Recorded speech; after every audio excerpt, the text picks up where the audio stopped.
Hello and welcome to Bay 1. This is Maraxi and my camera is not working. Sweet. Hold on a second. Stupid camera stuff.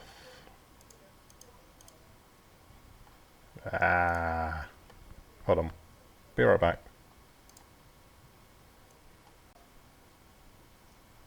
Okay, the camera should actually be working now. Sorry about that. Technical issues start straight out. Fun. Anyway, so Robocraft, patch notes, all of that fun stuff. Let's get Robocraft, the site loaded up.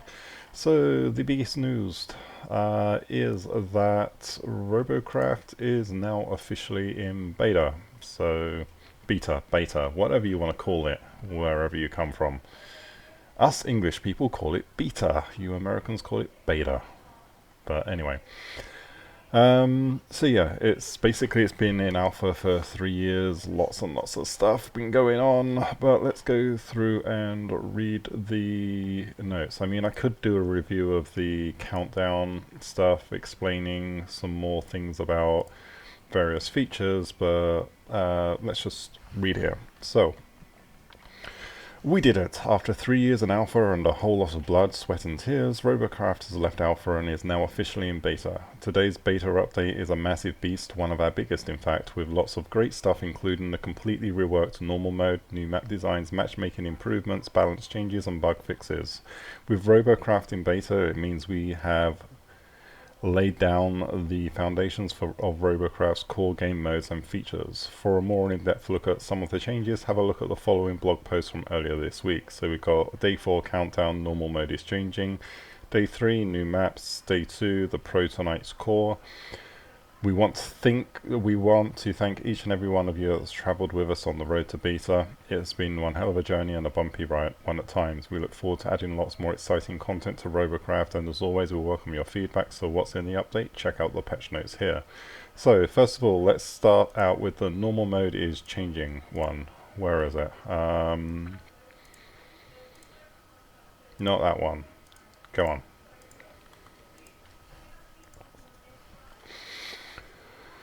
Okay, so normal mode, formerly known as Battle Arena, has always been the game mode that FreeJam regards as representative of proper full rules Robocraft. For weeks we have been working on polishing upgrading it and overhauling it. The result is just 4 days away, or actually here today, and we could not be more excited about its release. It's a massive change, and whilst many elements will still feel familiar to you, the whole experience should feel tighter, cleaner, more strategic, more team-driven, more exciting, more competitive, and more fun.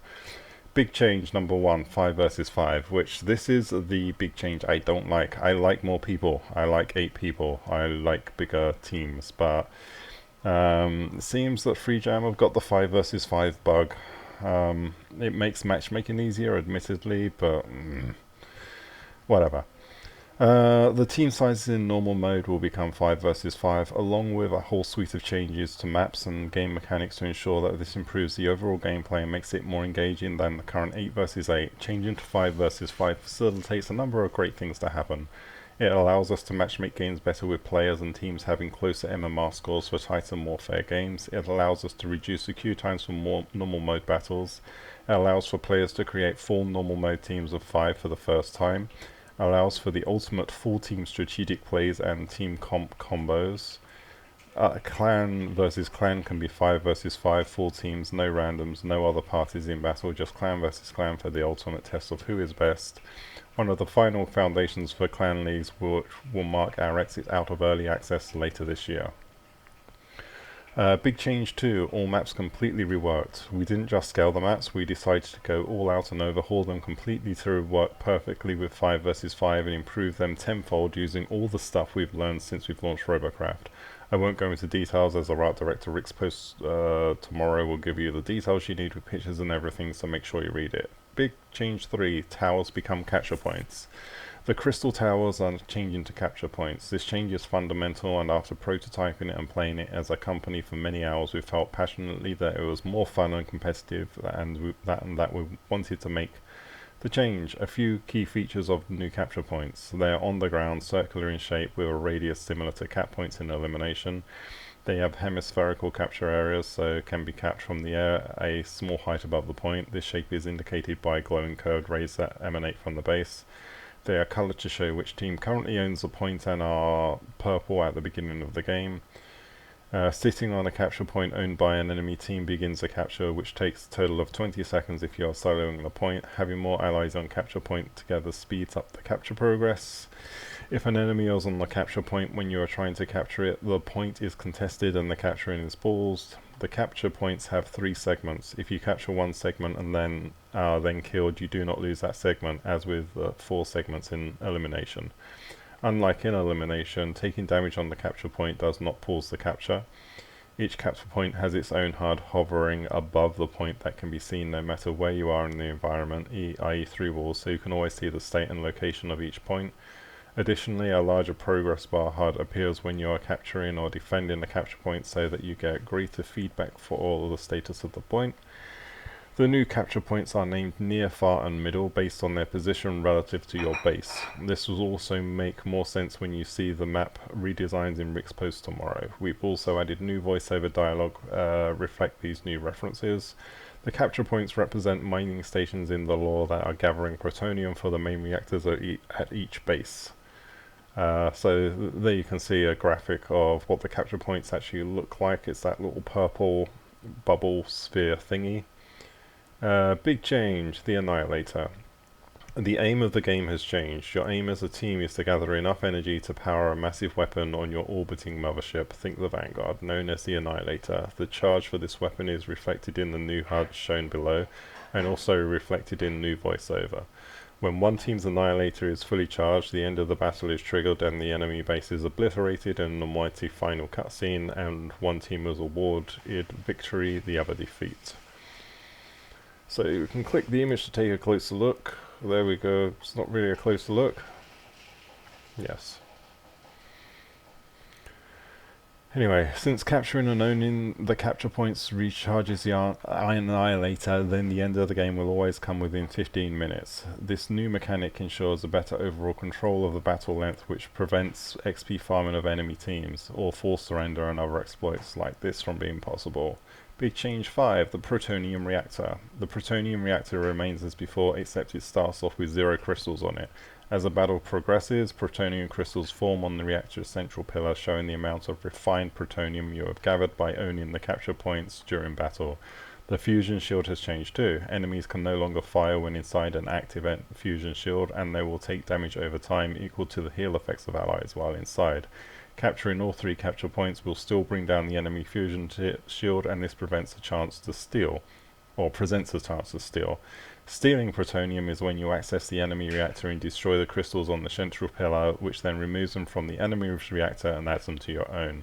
This can quickly tip the balance by removing charge from your opponent's Annihilator, and charging up your own can bring about the end of the game. Big change 6, new mechanic, the ProtoMyCore. This is a completely new feature existing in every normal mode map.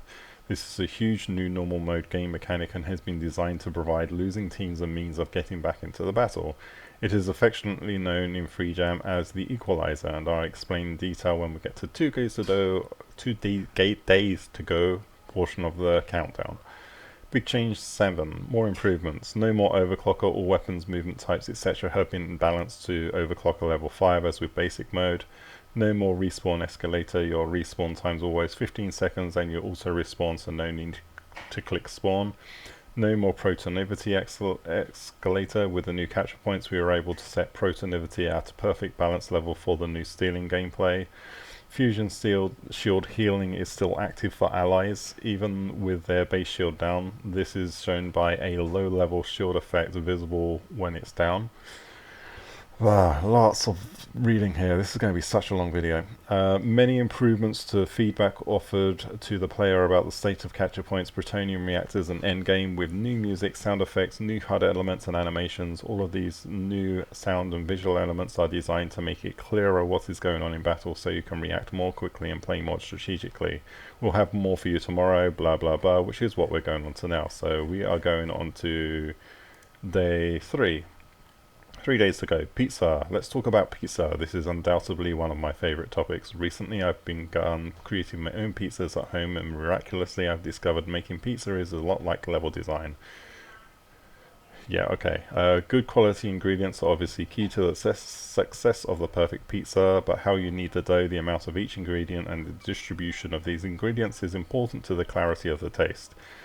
Slinging in many towers, tons of players, loads of objectives, and complicated landscapes might sound indulgent, but that pizza is going to taste like my grand's trampled broccoli fritters.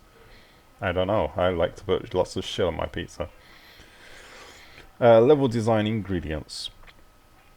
So, cast your minds back to my last Dev Jam where I described the process we used to create the new Vanguard map. We used symmetrical design format based on our triangular formation of fastest routes to the key objectives. Then we overlaid the simple wider structure of secondary routes to allow for more sneaky maneuvers. I think I speak for everyone in that ground when I say this was a total unmitigated success and a proper tasty pizza. Well, we've used that basic design principle and applied it to 5 other maps to create what is being hailed as Battle Arena 2.0. However, it has not been as simple as all that. For now, we have new ingredients to engineer into the same space, and a little rethink is necessary. First, let's check out the new ingredients for our recipe. 5 tablespoons of players per team. Team sizes have been reduced to 5 versus 5 in normal mode. To maintain the familiar density of players and intense combat activity of normal mode, we've had to scale down all maps by 15-25%. The resize keeps the maps from feeling so empty. 3 freshly squeezed capture points. So the new capture points don't have the original mushroom cover built onto them, so greater consideration needs to be given for their placement. You don't want to be left exposed while capturing, nor do you want to capture one without any threat at all.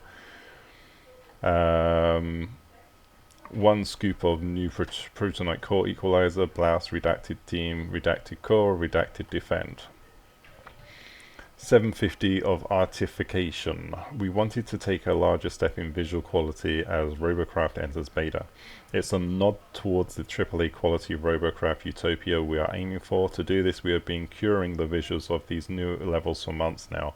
We have been slowly improving the art by adding significantly more detail into the levels, like more trees, rocks, grass, revised textures, implementing our new world machine erosion process, baking global illumination on the levels, adding more environmental VFX, and introducing some wonderful sky domes hand-painted by our very own lead artist, Eli.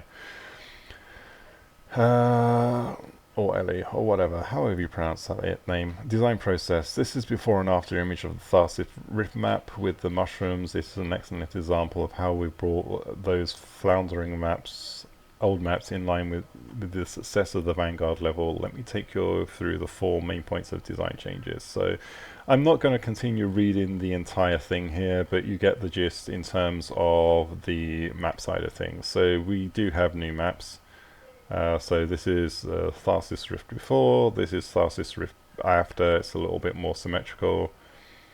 And this is like a graphic of how part of it, not Tharsis, but one of the other maps looks now.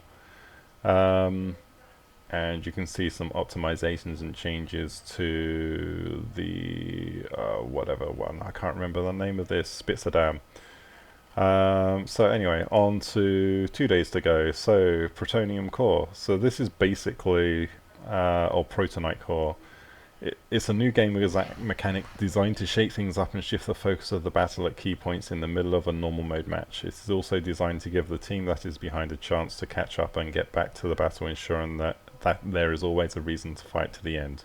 Internally, the ProtoMyCore is affectionately known as the Equalizer, and when you understand the game mechanics, you'll understand why. I'm not going to go into the lore, but how it works. At 5 and 10 minutes into a battle, a large protonite eruption will occur at a strategic central position on the map. This eruption will cause a large crystal, the ProtoMyCore, to appear, the color of which is the same as the team currently in the lead. The amount of energy stored in the ProtoMyCore is equal to the difference between the winning and losing protonium stored by each team's reactor. Thus, releasing this protonium will equalize the protonium harvested by 2 teams at that point in the match. In order for the losing team to harvest the protonium stored in the ProtoMyCore, they must destroy it within 60 seconds of it appearing. As with all protonium crystals, you can only destroy those owned by the opposing team color. Thus, only the team that is behind has a chance to destroy the core.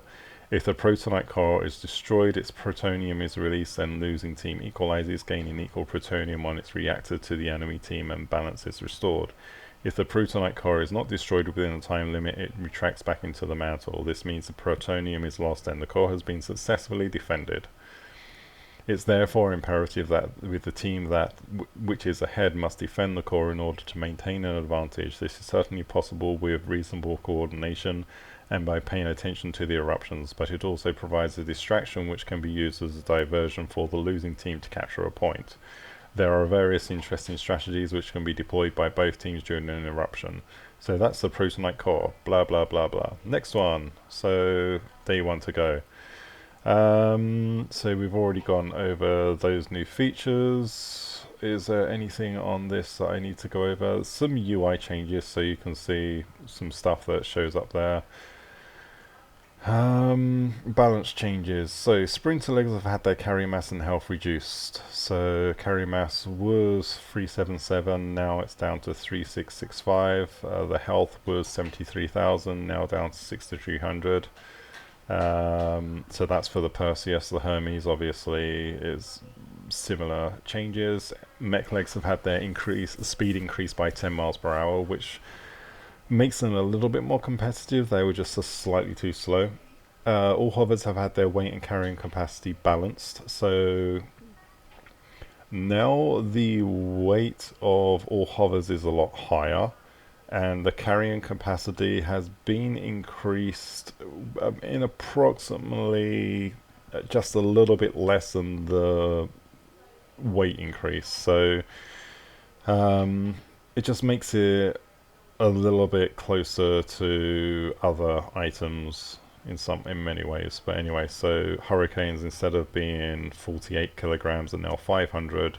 Carrying capacity instead of 2571 is now 3000. So it's basically the same kind of, you don't really lose anything with the increased mass. So yeah, all Tesla damage and energy per shot reduced.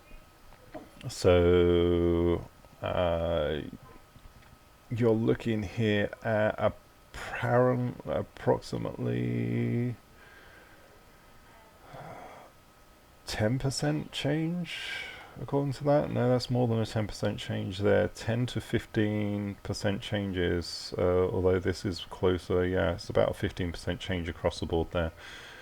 Nano right mouse button functionality removed. Nano now requires manual aiming. Clicking the right mouse button when using a Nano will now zoom in, the same as other weapons. Okay. Fix the bug that calls the weapon loader icons to flash red for a few seconds upon entering a game. Fix the bug that calls the cube to be placed in the wrong position when attempting to place a large cube on the bottom of a robot in mirror mode. Fix the bug that calls the yellow leader visual effect to play for everyone who spawns in, even if they are not the leader in pit mode brawl. Does not apply to the current brawl. Fix the bug that produced an error message when placing cubes too fast in mirror mode. Fix the bug that calls the server error when accepting an invitation to a clan which makes you the 50th member. Fix an issue that made it possible for players to receive the exact same crate twice through a bad internet connection. The load more button in the clan search tab is now easier to click.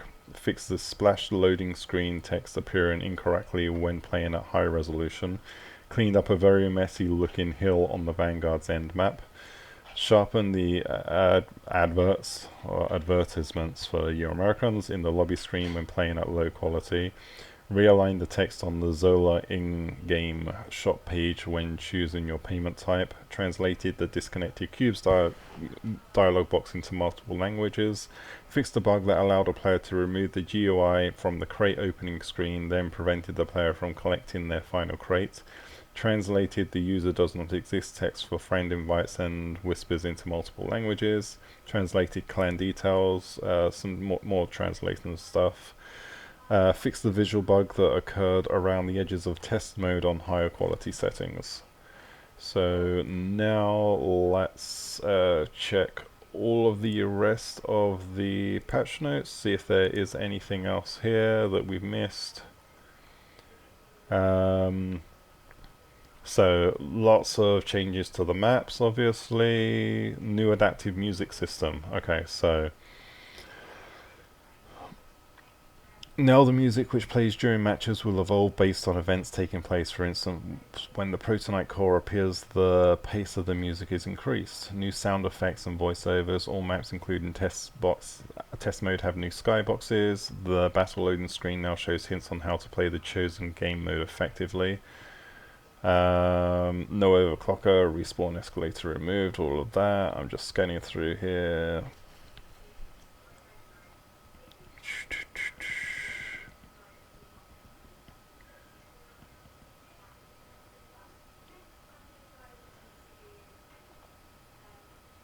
Updated end of battle scoreboard now includes an objective score, which is gained by capturing points, destroying the Protonite core and react crystals. In normal mode, members of the same clan can now play on opposing teams in the same battle. Increase the speed at which players level up. Epic Carbon 6 Plasma Forge costs increased. Removed Ophiuchus Valley, Spitzer and Tehonium Canyon maps from current Brawl. Reduced AFK from the keyboard detection time to 2 to 3 minutes. Added the word cancer to the profanity filter. Improved translations based on community feedback. So we've already got the balance changes on the numbers here. Nice picture of the new maps. They really have done some stuff with the lighting to make things a little bit different by the looks of it. I believe we've basically just gone through the rest of the bugs, so that's really it for the patch notes. I know it's been a 20 odd minute video. I haven't been able to throw any gameplay into this particular one, but I will be putting up another video that has some gameplay stuff as part of the live stream, so you can see the updated game modes. So I'll be back in a couple of minutes to actually play. If anyone wants to join me, you're welcome to join the TeamSpeak server and all of that kind of stuff. Not TeamSpeak, not Ventrilo even, Discord. But that will be posted at the beginning of the next stream. So thank you very much for watching. Go Robocraft. Congratulations on beta, and we'll see you in a few minutes or whenever you get to watch this. Goodbye.